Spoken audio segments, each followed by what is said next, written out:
안녕하세요, 여러분. 김현옥입니다. 우리가 지난 아마 몇십 편에 달하는 행복에 대한 이야기들을 함께 나누는데요.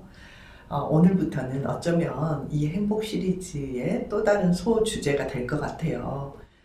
뭐냐면은 행복을 위한 감정, 어떤 감정이 행복을 더 크게 만들고 인간의 삶을 더 풍요롭게 만드는가, 어떤 감정들을 키워야 하는가, 여기에 초점을 두고 함께 이야기를 나누려고 해요. 실은 이 강의를 생각할 때 이걸 어떻게 설명을 해야 되나, 왜냐하면 이 감정들은, 여러분 모든 감정이 그렇잖아요. 되게 추상적이고 어쩌면은 손에 잡히는 것이 없이 이렇게 흐물흐물한 그런 설명이 될 수도 있겠어요. 그런데 제가 이제 계속 고민을 했거든요. 어떤 이걸 꼭 설명을 해야 될까. 그런데 이게 본질적으로 가장 중요한 부분이구나, 뭐 이런 것들을 제가 요즘 느끼게 됐어요. 그래서 첫 번째, 이 시리즈의 첫 번째의 중요한 부분은 뭐냐면은 사랑이에요. 사랑. 제가 이 사랑이라는 주제로 여러분과 나눈다면 너무나 큰 주제잖아요. 그래서 제가 설명할 수 있는, 그리고 여러분들이 받아들일 수 있는 어떤 부분들을 함께 나누고, 그것들이 여러분 안에서 정말 소중하다고 느껴지고, 그리고 그것들이 점점 커지는 쪽으로 여러분이 조금 더 나간다면 아마 이 강의의 목적을 달성하는 게 아닐까 하는 생각을 합니다. 사랑 그러면은, 제가 옛날에 이제 대학생 애들을 가르칠 때 뭘 가르치냐면은 결혼과 가족 뭐 이런 강의 있잖아요. 그런 강의를 이제 하다 보면 이 사랑에 대해서 아이들이 질문을 많이 해요. 어떤 사랑이냐면은, 어떤 질문을 하냐면 이런 거죠. 교수님, 이렇게 연애를 하든 결혼을 하든 다 결혼을 해가지고 얼마 있다 보면 다 그냥 사랑이 식고, 연애도 하다 보면 사랑이 식는데 그게 사랑인가요? 왜 사랑은 계속되지도 않고 변하고 나중에는 이제 서로 싸우고 미워하게 되나요? 뭐 아무튼 여러 가지 질문이었지만 그런 질문을 했던 기억이 나요. 여러분 어떠세요? 여러분도 결혼한 분도 계시고 안 한 분도 계시겠지만은 연애도 했을 것이고 결혼도 하면서 여러분 좋아서 다 결혼했잖아요. 그런데 서로 갈등도 많고 지금 보면 별로 이렇게 뜨거운 감정도 없고 밋밋하게 느껴지는 경우가 많죠. 그래서 도대체 우리가 지금 뭐 하고 있는 건가 이렇게 느낄 때도 있단 말이에요.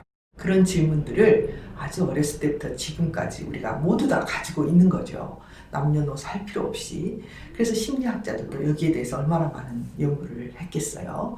그래서 스토니브룩대에 있는 헬렌 피셔라는 그 사람이 뇌 영상 기술을 통해서 이 사랑에 대한 연구를 해봤어요. 요즘은 이 심리학적인 부분과 뇌의 어떤 연구들이 되게 많이 퓨전이 돼가지고 되고 있어요. 앞으로 점점 더 많아질 거라고 저도 생각하거든요. 근데 이제 이분이 뭘 관찰했냐면은, 사랑을 처음 시작해서 계속적으로 사랑을 해가는 사람들의 뇌가 어떻게 변화하는가를 연구를 했어요. 그랬는데 굉장히 재미있고 의미 있는 결과가 나왔어요. 그게 뭐냐면은, 처음 이제 연인들이 사랑에 빠져서 사랑을 할 때는 그 속에서 어떤 원시적인 부위, 그러니까 말하자면 본능적인 부위가 활성화가 됐어요. 어떤 부위겠어요? 성적인 부분, 뭐 이렇게 그런 부분이겠죠. 원시적인 뇌가 이렇게 점점 이렇게 막 자극을 받고 움직이고 켜지고, 이런 게 이제 어디 뇌가 활성화되느냐가 이제 뇌 영상 촬영 기술에 의해서 다 이제 관찰이 되거든요. 그랬는데 이 사랑이 이제 1년이 지나고 2년이 지나니까 뇌의 전대상 피질이라는 부분이 있어요. 그리고 그 부분이 이제 활성화가 되는 거예요. 이 전대상 피질이라는 부분은 어떤 부분이냐면은, 이 사람의 감정, 그러니까 이 파충류의 종류에게는 없는 뇌예요.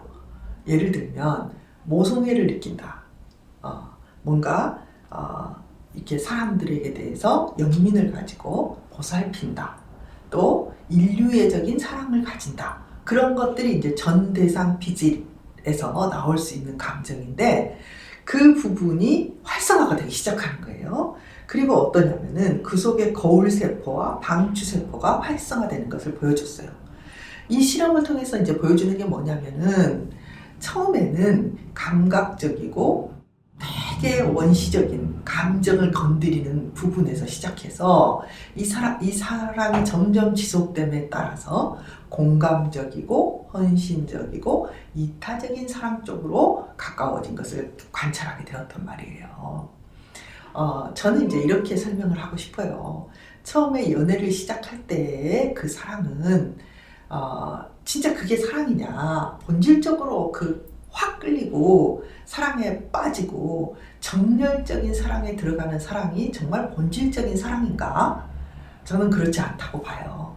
그것이 사랑이 아니라고는 말할 수는 없지만은 그건 뭐와 같냐면은 불쏘시개 같은 사랑이에요. 그러니까 예를 들면 여러분들이 불을 피워보셨는지 모르겠어요. 이렇게 화목난로에 불을 피우든지 또 모닥불을 피울 때 여러분이 이제 피워보신 분은 알겠지만은 나무에 불을 붙이기가 참 힘들어요. 그래서 우리가 그 나무에 토치라든지 뭐 이렇게 알코올 솜이라든지 뭐 이런 것들을 사용해서 그 불쏘시개 역할을 할 수 있는 나뭇잎이라든지 뭐 종이라든지를 넣고 계속 이 불을 피워야지만 한참이 지나서야 이 나무에 불이 붙거든요. 그러니까 이 불쏘시개 같은 사랑이 처음에 열정적인 사랑의 단계라고 저는 보이는 거예요. 근데 한번 여러분 생각해 보세요. 실상 불이 딱 시작이 될 때 그건 이제 토치겠죠. 토치로 불을 확 이렇게 뿜어내면 그 불은 실은 불을 일으키기 위한 어떤 초기 단계로서의 불이죠. 그 불로 난방을 할 수도 없고요. 그 불로 음식을 만들 수도 없어요. 그러니까 초기에 불타오르는 사랑은 이 뜨거운 사랑이지만 그 사랑은 진짜 사랑에 불을 당길 수 있는 이렇게 필요한 과정인 거지. 실제적으로 사랑은 실상 이 토치의 불이 확 일어나는 불이 나무에 붙을 때까지 필요한 불인 거예요. 그런데 이제 가끔 이런 관계 중독이나 어떤 성 중독에 걸린 사람들은 특징이 뭐냐면 이런 열정적이고 뜨거운 사랑에 대해서 심취하고 그것을 굉장히 멋진 사랑, 그것만이 사랑이라고 생각하는 경우가 많이 있어요. 여러분 그렇다면 진짜 사랑은 무엇일까요? 진짜 사랑은 이 친밀감의 사랑이고요.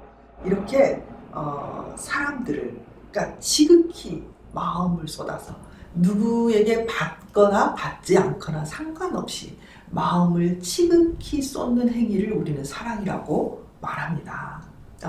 그런데 이런 사랑이 이 정말로 공감적이고 깊은 사랑으로 변화되기 위한 어떤 뜨거운 사랑이 진짜이고 뒤에 가 있는 이 진짜 사랑, 진짜 이타적이고 헌신적이고 공감적인 사랑은 사랑이 아니다. 뭐 이런 식으로 우리가 혼동되는 경우가 많이 있어요.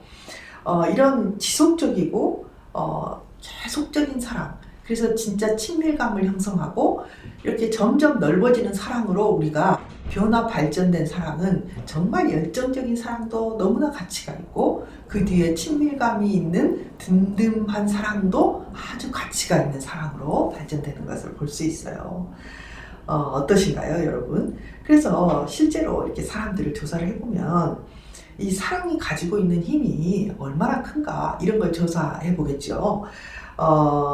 이제 어떤 검사를 했냐면은 코넬의 헤어장 연구라는 어떤 헤어장 교수라는 사람이 연구를 했는데 사람이 역경을 이겨내기 위해서 어떤 것이 필요한가? 그래서 거기에 가장 필요한 것이 이제 사랑이라고 결론을 냈는데 거기에 이제 세 가지를 이야기하고 있어요. 첫째, 상대를 인정하고 편안하게 해주고 도와주고 자신감을 주는 사랑.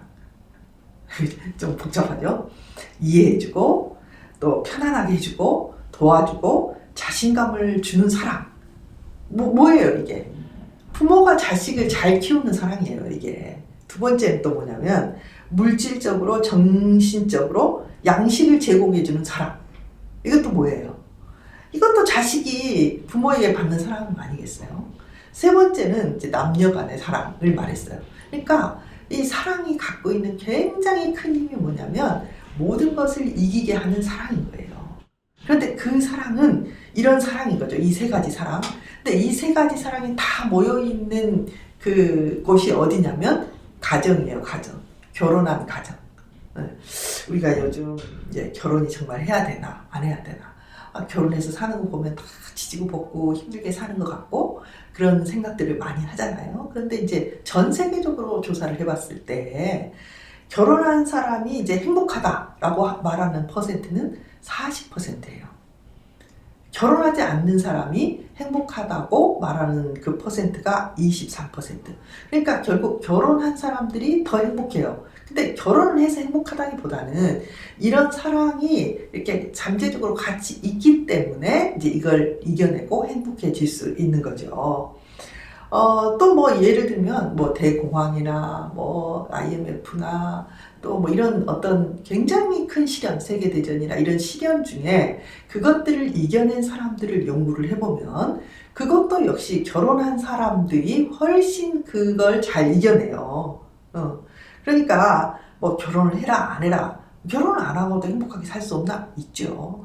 결혼을 하고도 행복하게 살 수 없을 수도 있어요. 그러나 이 사랑의 공동체의 이 역할들을 더 많이 하게 하는 이제 곳이 결혼이라는 게 중요하죠. 이런 결혼, 어떤 사랑이라는 것들이 되게 오래되고 보편적인 것 같지만은 우리의 삶을 행복하게 만드는 굉장히 중요한 요소라는 거예요. 우리가 지금까지 아주 복잡한 행복의 어떤 방법에 대해서 생각을 했는데 오늘은 실은 이 굉장히 근본적이고 중요한 사랑이라는 감정에 대해서 여러분과 함께 이야기를 해보고 있어요. 이 첫 번째 시간이었죠. 사랑이 왜 중요한가를 함께 생각을 해봤는데 다음 시간에는 이제 사랑이 구체적으로 어떤 일을 하고 또 그 사랑을 유지하고 발전시키기 위해서는 무엇을 어떻게 하는 게 효과적인가 하는 것에 대해서 조금 더 생각해 보기로 해요.